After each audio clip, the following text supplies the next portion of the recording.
ఈరోజు ముఖ్యంగా మనం ఇక్కడ సమావేశ పరచుకోవడానికి కారణం మీరందరూ తెలుగుదేశం పార్టీ మండల పార్టీ అధ్యక్షులు, క్లస్టర్ ఇన్ఛార్జీలు, బూత్ ఇన్ఛార్జీలు, కన్వీనర్లు, కో కన్వీనర్లు, కేఎస్ఎస్ మెంబర్లు, గ్రామ పార్టీ అధ్యక్షులు, కార్యదర్శులు, ప్రతి ఒక్కరు, ముఖ్యంగా ఐటీడీపీ వాళ్ళు, వీరందరూ కూడా నేను లేకున్నా కూడా మహానాడుని సక్సెస్ చేసినందుకు మీకందరికీ ధన్యవాదాలు తెలుపుకుంటాను. ఎందుకంటే మొట్టమొదటిగా కోవూరు కాన్స్టిట్యున్సీలో నెల్లూరు జిల్లాలో జరగాల్సిన ఈ మహానాడు ఆ రోజు మీరు ఎంతో ఉత్సాహంగా అందరూ మేమున్నాము అంటూ ముందుకు వచ్చారు. అదేవిధంగా మన దేశ భవిష్యత్తు కారణంగా పొదుపు మహానాడుగా, హైబ్రిడ్ మహానాడుగా ముఖ్యమంత్రి చంద్రబాబు నాయుడు గారు, యువ నాయకులు నారా లోకేష్ బాబు గారు మోడీ అడుగుజాడలో నడిచినప్పుడు నేను ఇక్కడ లేకపోయినా కూడా మీ అందరూ ప్రతి ఒక్కరూ ఈ కోవూరు మండలంలోని ప్రతి నాయకుడు, కార్యకర్త ఎంతో గొప్పగా కష్టపడి ఈ మహానాడిని సక్సెస్ చేసి రాష్ట్రంలోనే కోవూరు కాన్స్టిట్యున్సీ నంబర్ 1 అనే విధంగా చూపించిన ప్రతి ఒక్కరికి కూడా శిరస్సు వంచి నమస్కరిస్తున్నారు. మీరు ఇలా నాతో ఉంటే ఎన్ని సక్సెస్ అయినా చేయగలరు. మీరందరూ నేను ఉన్నా లేకపోయినా ఒకటే మాదిరా, అదే మాదిరా పార్టీకి అంకిత భావంతో మనం చేస్తున్నాం మేము అని చెప్పి నిరూపించుకున్న ప్రతి కార్యకర్తకి ధన్యవాదాలు తెలుపుకుంటాను. అలాగే ఈరోజు మన యువ నాయకులు నారా లోకేష్ బాబు గారు వర్కింగ్ ప్రెసిడెంట్ అయిన తర్వాత జరిగిన మొట్టమొదటి మహానాడిని, ఇది స్త్రీ శక్తి టీంతో ఈ మహానాడు చేశారు. మనకి 33% మహిళలకి రిజర్వేషన్ ఇచ్చారు. సో మీ అందరూ కూడా మహిళల్ని రెడీ చేసుకోవాలి. రేపు రాబోయే రోజుల్లో పదవులకి మీ ఇంట్లో ఉన్న ఆడవాళ్ళని ఒక ముందు అడుగు ముందుకి వేయించాలని కూడా మీకు అందరికీ నేను తెలియజేసుకుంటాను. అలాగే ఇక్కడ ఉన్న మహిళా నాయకులందరూ కూడా యాక్టివ్ గా పార్టిసిపేట్ చేయాలని కూడా ప్రతి కార్యక్రమంలో నేను కోరుకుంటున్నాను. ఇదొక్కటే కాకుండా మనం ఈసారి మహానాడులో పోయినసారి చెప్పుకున్నాం, ఈసారి చెప్పుకున్నాం, కార్యకర్తే అధినేత అని చెప్పి ఒక కాన్సెప్ట్ తో మన తెలుగుదేశం పార్టీ నడుస్తుంది. 44 సంవత్సరాల డిసిప్లిన్ కలిగిన ఈ పార్టీ ఈ రోజు మొట్టమొదటిసారిగా ఆన్లైన్ లో మహానాడు పెడితే మొదటి రోజు 7.5 లక్షల మంది, రెండో రోజు ఇంచుమించు 17 లక్షల మంది దీంట్లో పాల్గొని నిజంగా తెలుగుదేశం పార్టీ బలం కార్యకర్తే అని చెప్పి నిరూపించినందుకు ప్రతి కార్యకర్తకి కూడా ధన్యవాదాలు తెలుపుకుంటున్నాను. అలాగే మీరందరూ ఎంతో కష్టపడి దీంట్లో పనిచేయడం జరిగింది. రిజిస్ట్రేషన్స్ లో ఐటీడీపీ యాప్ లో ఎక్కించడం, ఐటీడీపీ వాళ్ళు చేసిన సేవలు మర్చిపోలేనివి. అదే కాకుండా మనం అధికారంలోకి వచ్చి 24 నెలలు అవుతుంటే ముఖ్యమంత్రి చంద్రబాబు నాయుడు గారు ఒకవైపు సంక్షేమము, మరోవైపు అభివృద్ధి ఎలా ముందుకు తీసుకెళ్తున్నారో కళ్ళకు కట్టినట్టు కనిపిస్తూ ఉంది. ఈ మహానాడిని చూస్తేనే కార్యకర్తలు, నాయకులు ఎంత ఉత్సాహంగా ఉన్నారో. ఎందుకంటే నిజమైన కార్యకర్త కానీ ఎక్కడైనా నాయకుడు కానీ అసంతృప్తితో ఉంటే ఈ మహానాడిని ఇంత సక్సెస్ చేయలేరు. ఇది ఎవరో బలవంతంగా చేపించింది కాదు. ఇది అక్షరాల కార్యకర్తల మనసులో నుంచి మన పార్టీ మనకు అండగా ఉంది, మనం పార్టీకి అండగా ఉండాలి అని చెప్పి నిర్ణయం తీసుకొని జరిపిన మహానాడు ఇది. ఎందుకంటే మనం చెప్పుకున్న విధంగా సూపర్ 6 పథకాలు అక్షరాల సూపర్ హిట్ చేసుకున్నాం. ఏదైతే 1వ తేదీ ఇప్పుడు 24 నెలల నుంచి పెన్షన్లు అవ్వాతాతలకి 3,000 నుంచి 4,000 ఇస్తున్నాం. డిజేబుల్డ్ వాళ్ళకి 15,000 ఇస్తున్నాం. అలాగే దివ్యాంగులకి 6,000 ఇస్తున్నాం.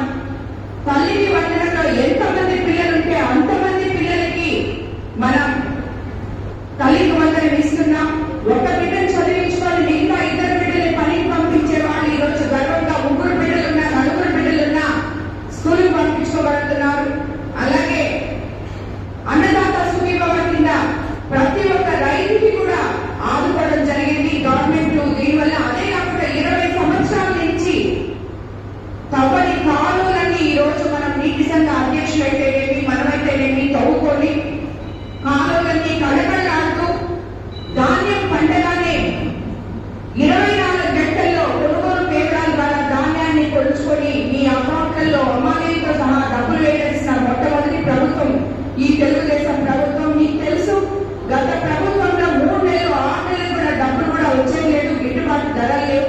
అలాగే రైతులు ఎరువులు లేక ఎంతో ఇబ్బంది పడ్డారు.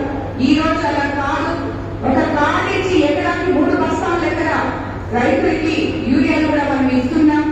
అదేవిధంగా 3 సిలిండర్ పార్టీ వాళ్ళు ఇప్పుడే ఈ రోజు చేస్తున్నారు. మీరందరూ మీకు అందరికి తెలిసే ఉంటుంది, అన్ని దగ్గర చేస్తున్నారు. 2 సంవత్సరాలకి వెన్నుపోటు దినము అని దేనికి వెన్నుపోటు దినం చేస్తున్నారో వాళ్ళకే తెలియాలి.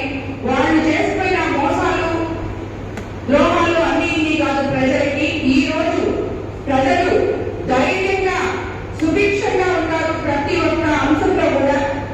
అలాగే ఇప్పుడు మనం ఒక్కటి ఇంకా మిగిలింది మనకి, ఆ దానికి కూడా పీసర విధానంలో 2 లక్షల కుటుంబాలు, బంగారు కుటుంబాలు సుమారు 50,000 లక్ష P4 విధానంలో వాళ్ళు లబ్ధి పొందే విధంగా చేశాం మనం.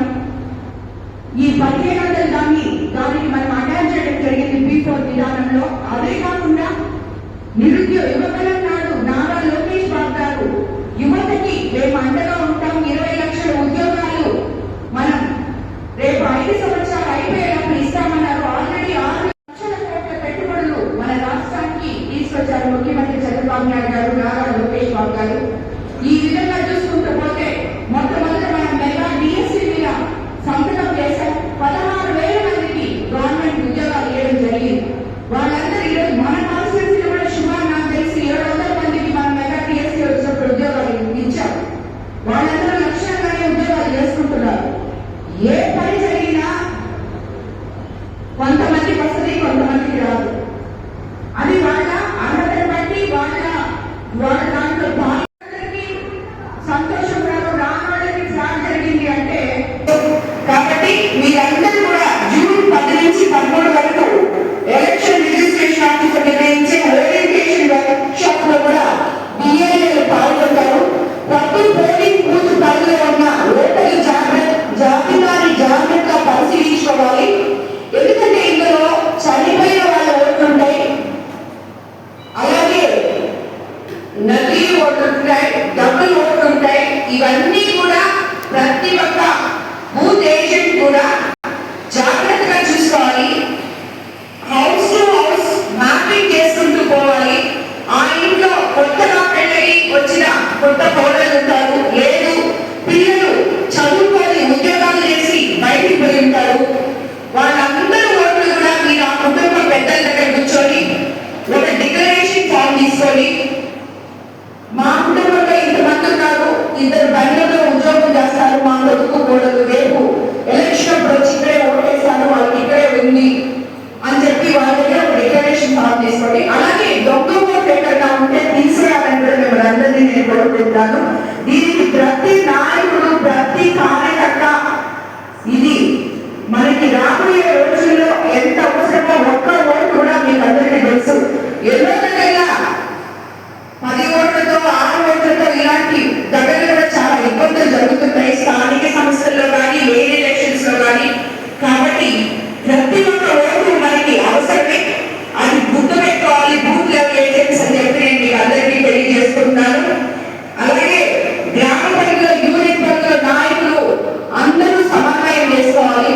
ఓట్లు ఎక్కించేటప్పుడు ఎక్కడ ఒక గ్రామంలో 2 గ్రూపులు ఉన్నాయి అని చెప్పి ఓటుని వేస్ట్ చేసుకోవాలండి. ఇక్కడ మీకు అందరే చెప్తున్నాను, గ్రామాల్లో 2 గ్రూపులు పెట్టుకుంటే ఏమవుతుందంటే 3వ వాడు వచ్చి దాంట్లో దూరుతాడు. అర్థమైందా? అందుకని గ్రూపులున్నా వాళ్ళంతా ఒకే పార్టీ. మీరందరూ ఎమ్మెల్యేకే పనిచేస్తారు కదా, పార్టీకే పనిచేస్తారు కదా. కాబట్టి మనం ఓటు పోలీకుండా రక్షించుకునే బాధ్యత మీదని చెప్పి నేను మీకు అందరికీ తెలియజేస్తున్నాను. ప్రతి ఒక్కరూ దీంట్లో చాలా లోతుగా వెళ్ళి పనిచేయాలని బూత్ లెవెల్ ఇన్ఛార్జీలు అందరినీ నేను కోరుకుంటాను. అలాగే బలహీనమైన బూతులను గుర్తించి వాటిపై ఎక్కువ శ్రద్ధ చూపించాలి. నాకు తెలిసి మనకి అంత ఎక్కువ బలీయమైన బూతులు లేవని నేను అనుకుంటున్నా. అయినా కూడా చాలా శ్రద్ధ తీసుకొని కాన్స్టిట్యున్సీలో 2,69,146 ఓట్లు ఉన్నాయి. కానీ ఇప్పటి వరకు కేవలం 51% మాత్రమే మ్యాపింగ్ అయ్యింది. ఇది మీరు 85% ని 90% కి తీసుకెళ్లాలని నేను మిమ్మల్ని అందరినీ కోరుకుంటాను. ఈ కోవూరు మండలంలో 65,879 ఓట్లుండగా అది 31,000 మాత్రమే మ్యాపింగ్ జరిగింది. అంటే 52% లో ఉన్నారు మీరు. కాబట్టి కొరవ వీలైతే 100% లేదంటే కనీసం 90% అన్నా చేయాలని చెప్పి ఇక్కడ ఉన్న నాయకులందరినీ నేను కోరుకుంటాను. ఇది మీకు అందరికీ తెలుసు. మనకి ఎంత టైం ఉందో ఎప్పుడు జూన్ 15 లోపల ఈ మ్యాపింగ్ కంప్లీట్ చేయాలి. జూన్ 15 లోపల ఈ మ్యాపింగ్ కంప్లీట్ చేయాలి. కరెక్ట్ గా మనకు ఒక 10 రోజులు ఉంది. కాబట్టి దయచేసి నాయకులందరూ, బూత్ లెవెల్ ఏజెంట్లు, అలాగే ఇంపార్టెంట్ నాయకులు బిఎల్ఎస్ తో కోఆర్డినేట్ చేసుకొని నేను మళ్ళీ మీకు జూన్ 16-17 తేదీ ఎప్పుడు ఒకసారి కలుసుకుందాం. ఆ లోపల మీరు నాకు 90% ఇది చేసి చూపించాలని మిమ్మల్ని అందరినీ కోరుకుంటున్నాను. దయచేసి చేయమన్నా అందరూ ప్లీజ్ ఇనిషియేటివ్ తీసుకోండి. ఎక్కడ నాయకులు అక్కడ దీని మీద రోజుకు ఒక 2 గంటలు పనిచేసి ఈ 10 రోజులు మీరు అయిపోద్ది. ఎందుకంటే ఆల్మోస్ట్ సగం అయిపోయింది. ఉన్న సగాన్ని మ్యాపింగ్ చేసుకోవడానికి ఈ ఒక్కరోజు చేయండి అని మిమ్మల్ని అందరినీ నేను కోరుకుంటున్నాను. ఇలా వస్తుంది. మ్యాపింగ్ అయింది. మ్యాపింగ్ అయింది. ఇలా ఉంటుంది. మ్యాపింగ్ కాంతి మనం రాసివ్వాలి. మ్యాపింగ్ కాంతి మనము మీ చేతితో రాసి వాళ్ళ సంతకం పెట్టించుకొని ఇచ్చేస్తే సరిపోదు. కాబట్టి ప్రతి ఒక్కరు కూడా దయచేసి అందరూ దీని మీద పనిచేయాలని మిమ్మల్ని అందరినీ నేను కోరుకుంటున్నాను. నేను మళ్ళీ మిమ్మల్ని 17 తేదీ అట్లా కలుస్తాను. అప్పుడు కోవూరు 85% అయిపోయిందండి. 75-90 మాకు తెలియదు. నేను అడిగాను మేడం, విజయని అడిగాను, గోపాలని అడిగాను, సుధాకరని అడిగాను. ఇది వద్దు, మీరు రాండి అమ్మ, మేము చాలా ఊరు, మా ఊర్లో ఈ ప్రాబ్లం ఉందని చెప్పండి. తప్పుడు మా పరిస్థితులు బట్టి వెంటనే చేస్తాం. ఒకవేళ చేయకపోతే ఎందుకు చేయలేదో మళ్ళీ వచ్చి కనుక్కోండి. నిజమైన నాయకులు, ప్రజలకి అండగా ఉన్న నాయకులు, ప్రజల సమస్యలు తీర్చాలి అనుకునే నాయకులు పద్ధతి ఇది. కాబట్టి ఆ పద్ధతిలో ప్రతి నాయకుడు నడవాలని చెప్పి నేను కోరుకుంటున్నాను. ఎందుకంటే మేమైనా అంతే, ఎమ్మెల్యేలైనా ఏం పెద్ద ఎక్కువ అతిథులు కాదు. 10 సార్లు సీఎం గారి దగ్గరికి, 10 సార్లు మినిస్టర్ల దగ్గరికి తిరిగితేనే ఒక పని అవుతుంది. కాబట్టి నేను ఎలా తిరుగుతానో మీరు కూడా అలాగే తిరగాలి. పని కావాలి అనుకుంటే తిరిగినా సరే ఆ పని చేయించుకోవాలి. మిమ్మల్ని నమ్ముకున్న మీ దగ్గర ఉన్న మీ ఊళ్ళో ఉన్న ప్రజలకి. కాబట్టి ఇవన్నీ కూడా గుర్తుపెట్టుకొని ఇక్కడ ఉన్న ప్రతి కార్యకర్త కూడా ఈ ఓటరు ఈసారి ఉంటారు. దీనికి మాత్రం మేము కూడా మనం మీలాగే క్లాసులు పోయొచ్చాం, క్లాసులు ఇదేసి వచ్చాం అందరూ. సో మీరు కూడా ఈరోజు ఎందుకు నేను మీకు ఇంతసేపు చెప్తున్నానంటే ప్రతి గ్రామంలో ఓటు మీద ఆ గ్రామ నాయకులు ప్రత్యేక దృష్టి పెట్టాలని చెప్పి నేను మిమ్మల్ని అందరినీ కూడా కోరుకుంటాను. అలాగే కోవూరులో వార్డు నాయకులు, వార్డుల్లో ఎవరైతే ఆ వార్డు అధ్యక్షులు ఉన్నారో, కార్యదర్శులు ఉన్నారో ఎక్కువ పడలేదు. రోజు పొద్దున కొంచెం టైం, సాయంత్రం కొంచెం మీ పనులు పక్కన పెట్టేసుకోండి. మీకు తెలిసిన ముందు చాలా మంది చాలా ఎక్కించున్నారు డబ్బులు. అవన్నీ తీసేసి నిజమైన ఓటుని దాంట్లో ఉండేలా చూసుకోవాలి. అలాగే డోర్ టు డోర్ ఓటర్ పరిశీలనకి బూత్ లెవెల్ వాళ్ళు ఏజెంట్స్ వెళ్ళాలని చెప్పి కూడా నేను మీకు కోరుకుంటున్నాను. అది మీరు కొత్త ఓటర్లు వాళ్ళని మోటివేట్ చేయాలి. సెప్టెంబర్ 20 నాటికి తుది జాబితా వస్తుంది. ఐటీడీపీ సభ్యులు సోషల్ మీడియాలో యాక్టివ్ గా ఉండాలి. అలాగే అందరూ మైటీడీపీని యాప్ వినియోగించుకోవాలి. కాబట్టి మీరందరినీ కూడా కూటమి ప్రభుత్వం 2 ఏళ్ల కాలం అందరికీ కూడా ప్రచారం చేయాలి. మనం ఇంతవరకు ఏం చేస్తుంది అంటే 82 పంచాయతీలు, కోవూరులో 20 వార్డు, బుచ్చిలో 20 వార్డు ఉంటే ప్రతి దగ్గర మనం పనులు చేస్తున్నాం. అది మీకు అందరికీ తెలుసు. అది ప్రజలకు కళ్ళకి కనిపిస్తున్నాయి. నాయకులు చేయాల్సింది అక్కడ ఇంకా ఏమైనా మిగిలిపోయిన పనులు ఉన్నాయా, ఆ వాటిలో ఏం చేయాలి, ఏం చేయగలమా చూసుకొని మీకు అందరికీ కూడా చెప్తున్నాను. ఎప్పుడైనా సరే నా దగ్గరకు వచ్చి ఆఫీస్కి రావచ్చు.